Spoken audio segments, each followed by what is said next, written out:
How to fix Roblox not launching. Hey there, welcome back to our channel. So today in this video tutorial, we'll be discussing about Roblox not launching and we'll try to fix it. So now let's get started. First of all, you need to go ahead and try restarting your computer. Sometimes a quick reboot or restart resolves the temporary issues with Roblox or your system. You can also try clearing the Roblox cache. For that, press Windows plus R in your keyboard. Now tap in percent local app data percent slash Roblox slash logs and hit enter. Now select all these files and delete it. This forces Roblox to re-download fresh game files.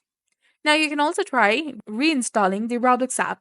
For that, you need to go ahead and search for add or remove programs in your search bar. Open it, search for Roblox or simply scroll down and find Roblox in this list. Once you find it, tap on it and then tap on uninstall. Tap on uninstall again to confirm and reinstall it using its official browser, or you can also go ahead and open your Microsoft Store and download it from there. Also try updating your graphics driver. Go to your GPU's website, either you're using NVIDIA, AMD, Intel, and install the latest drivers. You can also try disabling the background apps and overlays. Close things like Discord, Xbox Game Bar, or any other overlays that might block Roblox. For that, you can open your Task Manager, then go to Processes, right-click on the application that you no longer want to run, and then tap on End Task, and you'll be done.